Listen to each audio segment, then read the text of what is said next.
wasn't holding you. I can't see the end, but we'll see it through.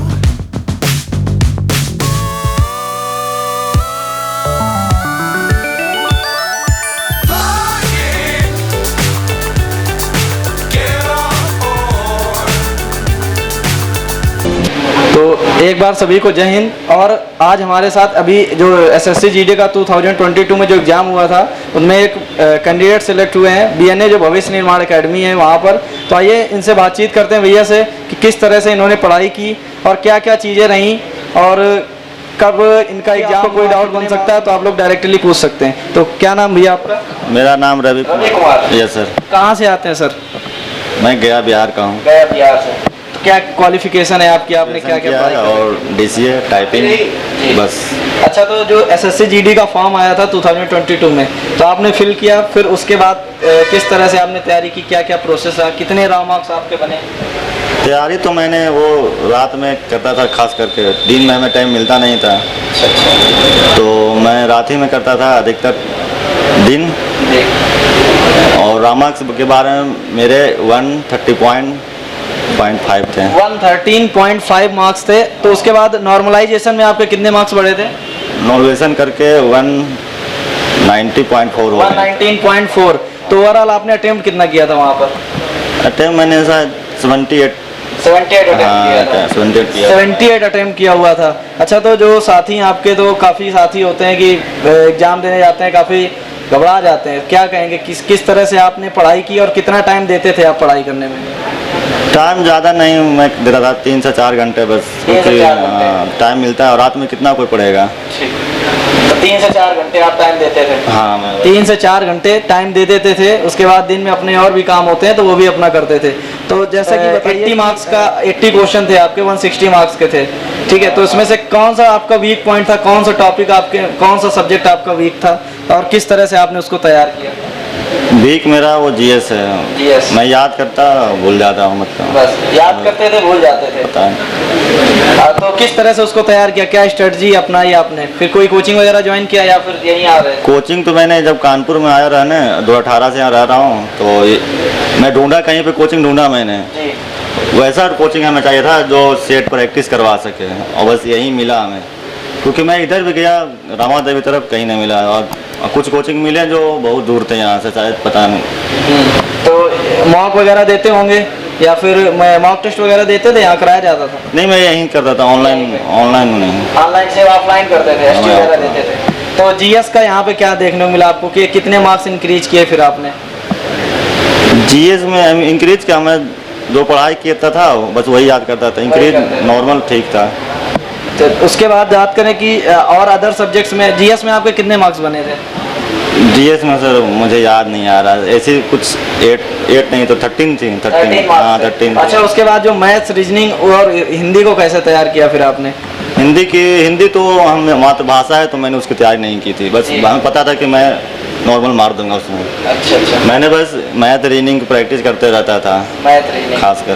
तो math और reasoning में लगभग कितने मार्क्स बने आपके? उसमें तो मेरे एक में 19 थे और एक में 21 थे, तो 21 मैथ में था मेरा। हाँ। देखिए मार्क्स काफ़ी अच्छे थे। अच्छा, कौन सी पोस्ट प्रेफरेंस आपने डाली थी? फर्स्ट पोस्ट प्रेफरेंस क्या थी आपकी? फर्स्ट पोस्ट मेरा था एसएसएफ। हाँ, जो कि मैं चाहता था। उसके बाद एनसीबी थी, उसके बाद जो भी मैंने अच्छी पोस्ट ऊपर रखा था मैंने, बाद में सीएसएफ थी, उसके बाद नीचे सब रखा था। आपका किस पोस्ट पे चयन हुआ है एसएससी जीडी में? मेरा सीआरपीएफ हुआ, जो नीचे से सेकंड नीचे से सीआरपीएफ पोस्ट पे सिलेक्शन हुआ है इनका भैया का। उसके बाद जैसे बात करें तो फिर रिटन एग्जाम आपका दिया आपने। उसके बाद मेडिकल में काफ़ी लोग घबरा जाते हैं मेडिकल सुन के, तो किस तरह से मेडिकल होता है कुछ प्रोसेस बताइए। जो यहाँ पे साथी बैठे हुए हैं तो मेडिकल देने जाते हैं तो उनको पता ही नहीं मेडिकल में होता क्या है, आप देखें यहाँ थोड़ा सा बताइए इस बारे में। लेकिन रिटन में तो कोई घबराना नहीं है, तो अपने आप से वो तो प्रैक्टिस करते हैं तो सब बनाते हैं। मेडिकल में होता है ना कि जैसे मेरे भी दिक्कत है, मैं बताऊँगा नहीं, लेकिन दिक्कत है तो उसमें आप वहाँ पे छिपा सकते हैं कानून, तो मतलब कि दिमाग से। अच्छा। हाँ, तो उसमें मतलब क्या कौन कौन से पॉइंट, किस में आपको पॉइंट दिए गए थे? किस की अगर पॉइंट होता है तो किसी को 1 हफ्ते रोक लिया गया था, मेडिकल में आया था तो क्या आपको रोका गया था? नहीं, मुझे नहीं, उन्होंने कुछ ऐसा बोला ना, पैर कुछ ऐसे उठाओ तो उन्हें कुछ लगा कि दिक्कत इसको है, तो उन्होंने पॉइंट दे दिया, हमें नहीं पता कि पॉइंट दे दिया। अच्छा। तो जब ये दोबारा भी चेक करते ना आफ्टरनून में, तो दोबारा उनके आईसी आए, ऊपर वाले आए डॉक्टर, तो उन्होंने बोला कि इसका पॉइंट मिला है, इसका तो कुछ दिख नहीं रहा उसमें। तो हम बोले कि सर हमको तो पता नहीं आपने कब पॉइंट दे दी मुझे।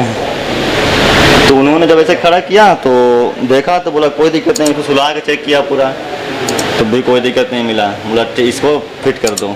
अच्छा। तो उसके बाद आई वगैरह का क्या था, क्या ले रहे थे? 6x6 क्या था आई वगैरह का? देखो आई तो सर मेरा एक बार ये NTPC में हुआ था, तो मैं फाइनल तक नहीं पहुंचा। तो उसमें जो साइको देने गया था ना, तो उसमें वो पूछा था क्या बोलते हैं, उसमें आई टेस्ट करवाया था मैंने, तो 6x6 निकला था। वहाँ गया तो वहाँ भी 6x6। हाँ 6। अच्छा, जैसे कौन सा अटेम्प्ट था आपका? फर्स्ट अटेम्प्ट था या फिर अभी तक और भी पिछला एग्जाम दिया था आपने?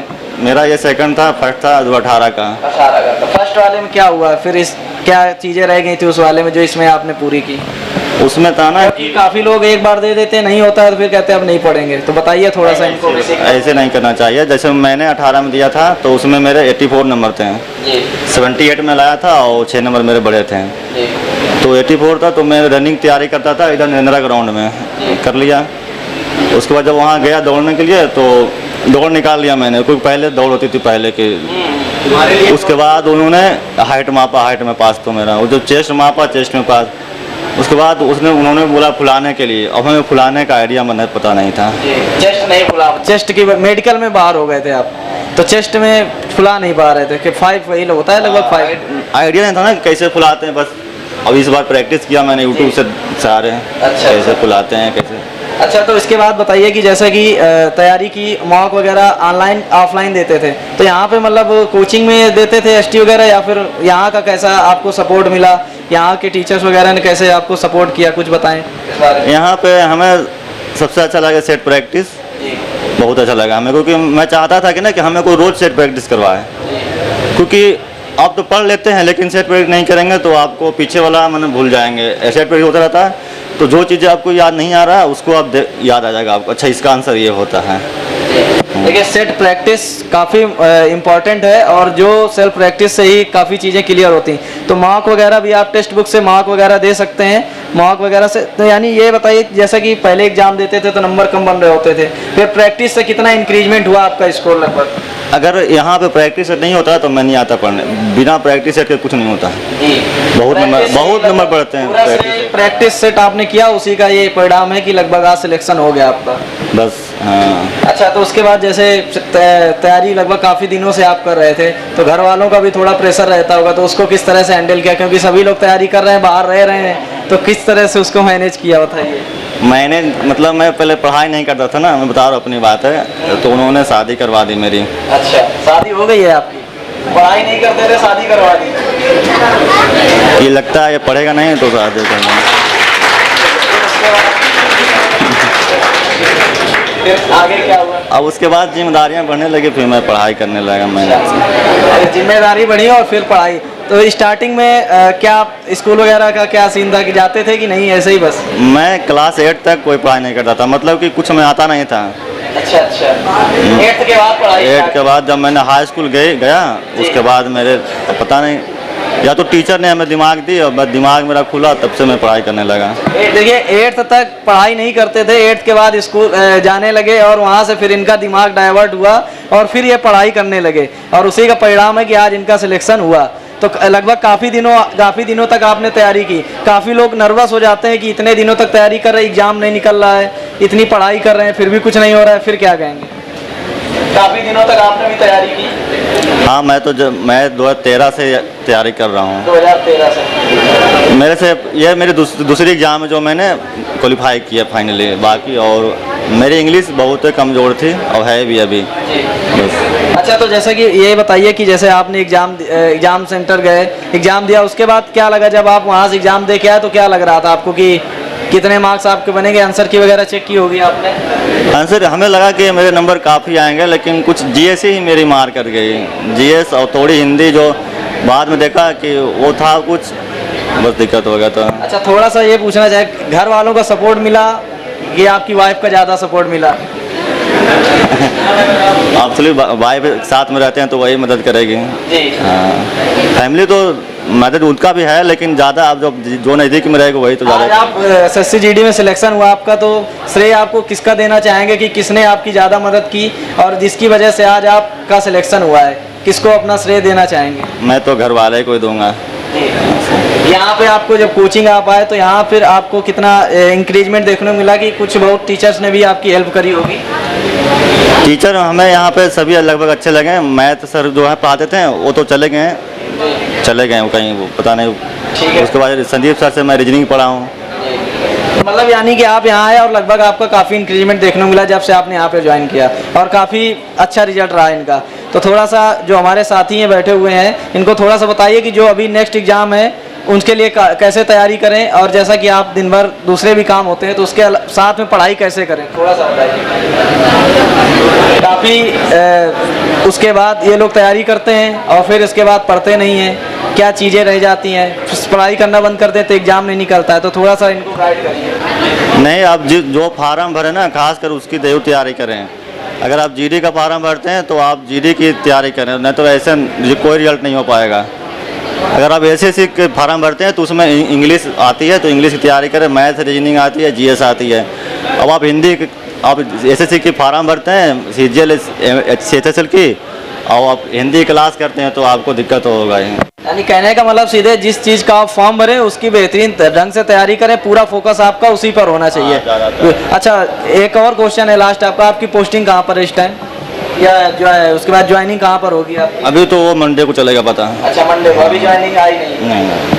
देखिए काफ़ी अच्छा रहा इनका एक्सपीरियंस, और जैसा कि आप लोगों ने देखा कि किस तरह से इन्होंने सिलेक्शन पाया, काफ़ी समस्याओं के बाद, काफ़ी लंबे इंतजार इन्होंने तैयारी की और फिर फाइनली सिलेक्शन ले लिया। उसी तरह आपको भी मेहनत करनी है और लास्ट तक, जब तक सिलेक्शन नहीं होना तब तक तैयारी करनी है। क्या कहेंगे सर, इनका जो सिलेक्शन हुआ है एसएससी में, तो बीएनए जो भविष्य निर्माण क्या क्या तैयारी कराते हैं, और लगभग आपने देखा भी होगा कि हमारे चैनल पे लगभग कई इंटरव्यू बीएनए जो भविष्य निर्माण एकेडमी के पड़े हुए हैं। अगर आपने नहीं देखा तो आप जाकर देख सकते हैं। तो बताइए सर, किस तरह से क्या क्या प्रोसेस है आपका, एक कैंडिडेट सेलेक्ट हुआ है आपके यहाँ से, क्या कहेंगे इस बारे में? देखो, इसके वास्तव में इसने बहुत मेहनत की है। जैसा कि इसने बताया कि रात में ही पढ़ते थे, इसका मतलब है दिन में कोई ना कोई जॉब करता था। तो वो बच्चे इससे बहुत ज़रूर सीख लें कि जो लोग जॉब कर रहे हैं, घर में समस्याएं, या कॉलेज जा रहे हैं, उनके लिए सफलता किसी प्रकार से बाधा नहीं है। ठीक है, तो इसलिए मेहनत की, बाकी हमारे टीम ने इसके साथ काफ़ी मेहनत की है। हम लगातार स्पीड टेस्ट कराते हैं और इसने फोकस किया, मेरी बात माना और आज इसने सफलता हासिल की। आगे वाले जो अपकमिंग एग्जाम यूपी पुलिस का है आपका, तो उसका क्या रहने वाला है, लगभग कितने सिलेक्शन कराने वाले हैं आप? हाँ, देखो, मैंने सबसे पहले एक सिलेक्शन बैच बनाया था टीचर का सिलेक्शन बैच बनाया था, जिसमें हमने सारे फंडे अपना करके 34 सिलेक्शन कराए थे। कितने? 34 टीचर आज पढ़ा रहे हैं भविष्य निर्माण से चयनित, बल्कि वे क्वालिफाई बहुत सारे हुए थे, मतलब 70+ हुए थे, मगर किसी का एकेडमिक कम था इसलिए उनका नहीं हो पाया था। इसी प्रकार से, इसी साइकोलॉजी के हिसाब से मैंने यूपी पुलिस का तैयार किया है, जिसमें से इसका जो सब्जेक्ट होता है, मैथ आता है, जीएस आती है, रीजनिंग आती है और हिंदी आती है। तो मैंने 4 घंटे का डेली का बैच बनाया, जिसमें daily math, daily GS, daily reasoning और डेली हिंदी। इसके अलावा करंट अफेयर भी मिलती है और क्लास 7 दिन होती है। संडे को भी प्रॉपर क्लास होती है और स्पीड टेस्ट अलग से प्रोवाइड किया जाता है। मुझे लगता है इतना पर्याप्त है। अगर बच्चा वास्तव में मेहनत करने वाला है तो उसके सिलेक्शन की गारंटी हम लेते हैं। चलिए, धन्यवाद, और फिर से मिलेंगे नेक्स्ट वीडियो में। अगर सभी लोग वीडियो जाके चैनल पे सर्च करेंगे तो वहाँ आपको वीडियो मिल जाएगी। जय हिंद, जय भारत।